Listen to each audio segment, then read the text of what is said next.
Bonjour et bienvenue dans cette nouvelle leçon. Dans cette leçon, on va parler des triangles.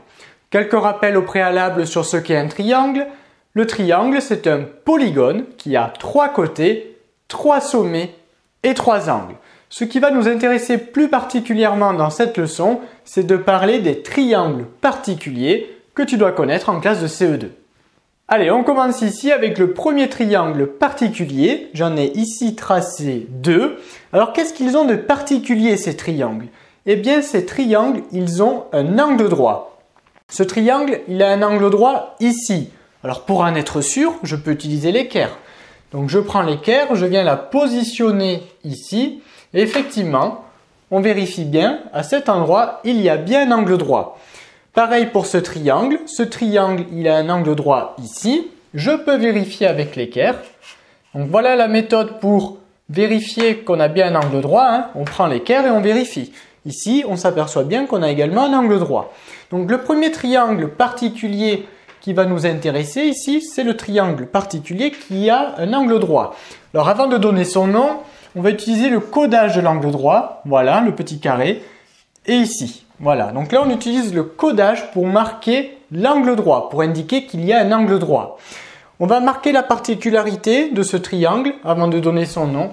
Donc on a dit que la particularité c'est qu'il avait un angle droit. Voilà. Et maintenant on va donner son nom. Donc le triangle qui a un angle droit s'appelle le triangle rectangle.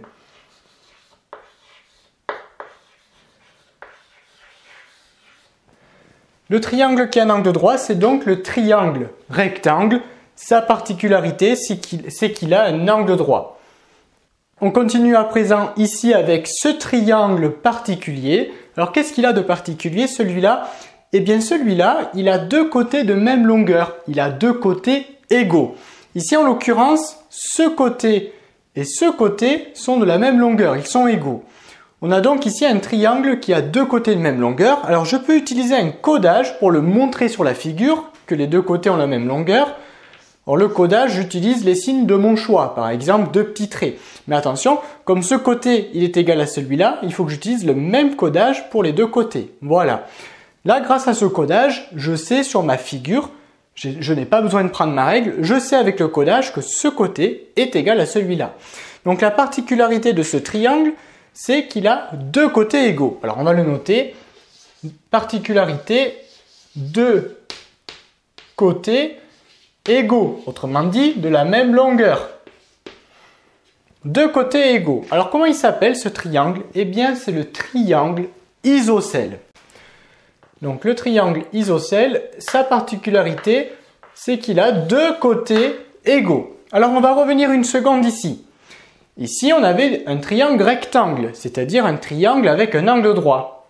Mais ici, je n'ai pas dessiné n'importe quel triangle, c'était pour te montrer que c'est possible. On peut avoir un triangle rectangle, c'est-à-dire avec un angle droit, mais on peut aussi avoir ici un triangle rectangle isocèle. Autrement dit, ce triangle, il a 2 particularités. La première, c'est qu'il a un angle droit, on l'a vérifié tout à l'heure. Deuxième particularité de ce triangle, c'est qu'il a 2 côtés égaux.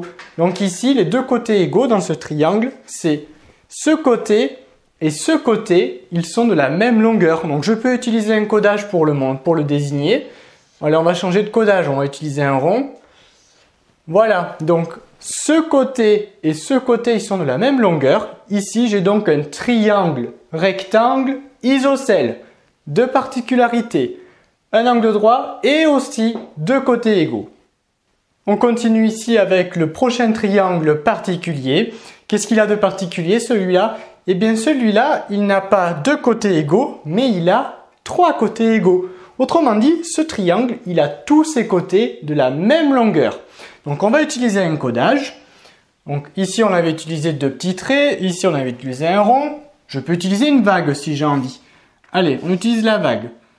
Donc la particularité de ce triangle, c'est qu'il a tous ses côtés de la même longueur, c'est-à-dire il a 3 côtés égaux. On va noter sa particularité, 3 côtés égaux. Tous les côtés de ce triangle ont la même longueur. Voilà, 3 côtés égaux. Ce triangle, on va l'appeler le triangle équilatéral. Équilatéral. Comme ceci. Le triangle équilatéral, sa particularité, c'est qu'il a tous ses côtés de la même longueur, c'est-à-dire que les trois côtés de ce triangle sont égaux. Je reviens une seconde ici. Ici, je t'ai montré qu'il était possible d'avoir un triangle rectangle isocèle, c'est-à-dire un triangle avec un angle droit et aussi avec deux côtés égaux. Par contre, ce n'est pas possible d'avoir un triangle avec un angle droit et aussi avec ses trois côtés égaux. Tu apprendras plus tard pourquoi ce n'est pas possible. Et enfin, pour terminer cette leçon, les triangles ici que j'ai tracés, ce sont des triangles qui n'ont aucune particularité. Ici, la particularité du triangle, c'est qu'il avait un angle droit. Ici, c'était qu'il avait deux côtés égaux. Et enfin, ici, c'est qu'il avait trois côtés égaux. Enfin, tous les autres triangles, ceux qui n'ont aucune particularité, on va les appeler des triangles quelconques. Donc ici, les triangles que j'ai tracés, ils n'ont rien de particulier. On va les appeler les triangles quelconques. Attention à l'orthographe du mot quelconque. Le mot quelconque, Q au début, C au milieu et Q à la fin. Voilà donc, on récapitule rapidement. Un triangle avec un angle droit, ça s'appelle un triangle rectangle. Un triangle avec deux côtés égaux, on les appelle les triangles isocèles. Et on a vu qu'il était possible d'avoir un triangle rectangle et aussi isocèle, c'est-à-dire un triangle avec un angle droit, mais aussi avec deux côtés égaux. Ensuite, les triangles avec trois côtés égaux, on les appelle les triangles équilatéraux, le triangle équilatéral. Et enfin, tous les autres triangles, ceux qui n'ont aucune particularité, on va les appeler les triangles quelconques. Cette leçon est maintenant terminée. Si tu veux accéder à l'intégralité du chapitre ou à d'autres leçons du programme de CE2, clique sur le lien en dessous de la vidéo. À très vite sur notre site Petit Savant.